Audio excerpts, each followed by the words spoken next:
पृथ्वी news, नवा ध्यास नवे पर्व। रेट्रे बुद्रुकमध्ये कृष्णा घाटाचे दिमाखात उद्घाटन, ग्रामस्थ व नागरिकांची होणार मोठी सोय। रेट्रे बुद्रुक गावातील श्री शंभू महादेव मंदिरासमोर नव्याने बांधण्यात आलेल्या कृष्णा घाटाचा उद्घाटन सोहळा मोठ्या उत्साहात पार पडला।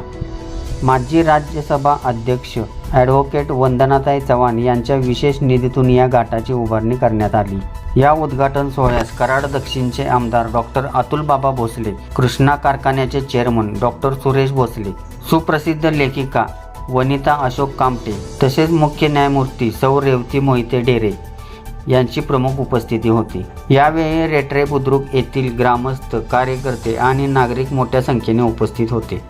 नव्याने बांधण्यात आलेल्या या कृष्णा घाटामुळे ग्रामस्थांसह भाविकांची मोठी सोय होणार आहे। घाटाचे काम पूर्ण झाल्याने नागरिकांनी समाधान व्यक्त केले आहे। एकूणच नव्या कृष्णा घाटामुळे रेट्रे बुद्रुकच्या धार्मिक आणि सामाजिक सुविधेत आणखी एक भर पडली आहे।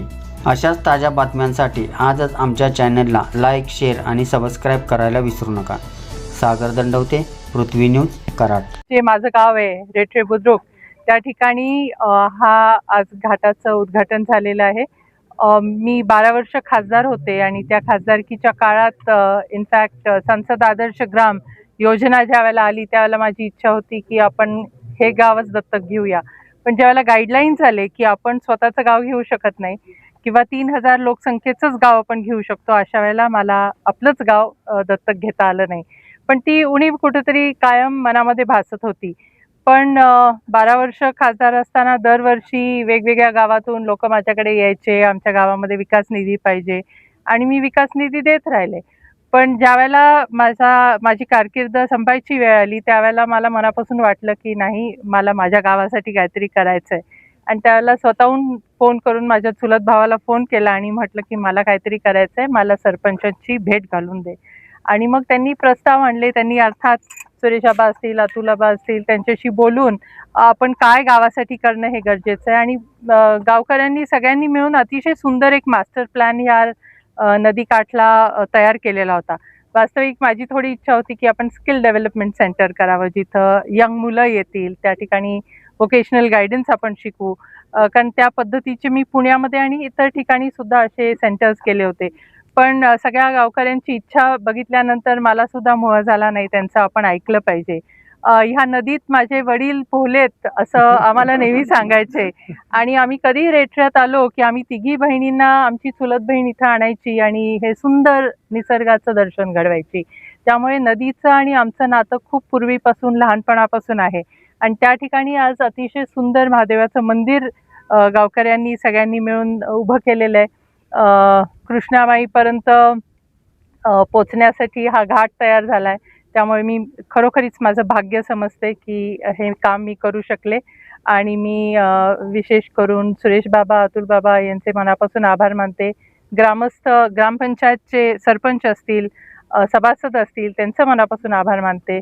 वंदनाताई यांचे मनापासून आभार मानतो की अत्यंत कमी कालावधीमध्ये त्यांनी मोठा निधी हा आमच्या गावासाठी, त्यांच्या गावासाठी उपलब्ध केला। खरं तर खासदारांचा जो स्थानिक विकास निधी असतो तो बरेच टप्पे पाडून मतदारसंघ मोठे असतात, त्यामुळे तिथं टप्प्याटप्प्याने देण्यात येतो। आणि राज्यसभेच्या खासदार म्हणून त्यांना देखील अनेक ठिकाणून मागणी येत होती, त्यातून त्यांनी आपल्या गावासाठी इतका मोठा निधी उपलब्ध करून दिला। त्याच्याबद्दल रेट्र्यातल्या सगळ्या नागरिकांच्या वतीनं, कराड दक्षिण विधानसभा मतदारसंघाच्या वतीनं ताईंचे मी लक्ष आभार मानतो। खरं तर अनेक दिवसापासून लोकांची मागणी होती की इथं एक सुसज्ज असा घाट हा नदीकाठी व्हावा, पण एकदम एवढा मोठा निधी हा घाटासाठी उपलब्ध होत नव्हता। आणि त्यामुळं हा निधी हा आमच्यासाठी अत्यंत महत्त्वाचा होता। आज आपण जर का बघितलं तर महादेवाच्या मंदिराचं रिडेव्हलपमेंट हे मागच्या कालावधीमध्ये स्थानिक लोकांच्या मदतीनं, गावकऱ्यांच्या मदतीनं आपण रिडेव्हलपमेंट केलेलं आहे। आणि आम्ही जिल्हा नियोजन मंडळामधनं क वर्ग देवस्थानामध्ये देखील आपल्या मंदिराची निवड केलेली आहे। आत्ता मला मागणी करण्यात आली की आपलं मंदिर हे सोलर एनर्जीवर मंदिरामधलं लाइटिंग सगळं चाललं पाहिजे, त्यासाठी आपण सोलरचा प्रस्ताव देखील आता त्वरित त्यांचा मंजूर करून देतोय.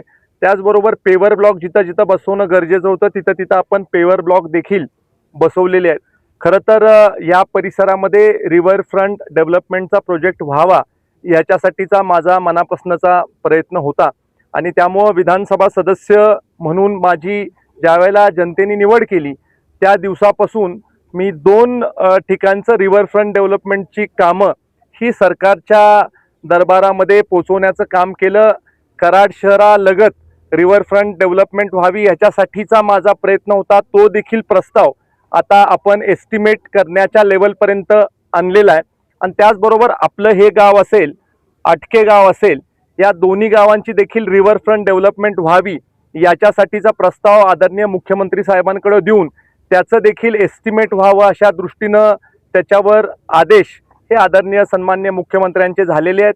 ह्या गावाला खूप मोठं पोटेन्शियल आहे आध्यात्मिक पर्यटन वाढवण्यासाठी.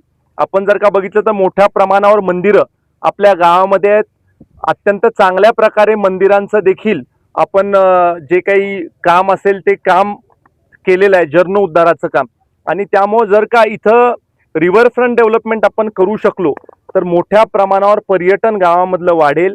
रिव्हरफ्रंट डेव्हलपमेंटच्या कामामधनं गावाच्या सौंदर्याला तर एक चांगल्या प्रकारची पुष्टी मिळेलच, पण त्याच्याबरोबर मोठ्या प्रमाणावर उद्योग, मग बोटिंग क्लब इथं होऊ शकतोय, इथं कमर्शियल शॉप्स होऊ शकतात आहे, इथं काही रेस्टॉरंट देखील रिव्हरफ्रंटच्या आकर्षणामुळे चांगल्या पद्धतीनं चालू शकतात. एका प्रकारे रोजगार उपलब्ध इथं त्या निमित्तानं त्या माध्यमातून उपलब्ध होऊ शकतो.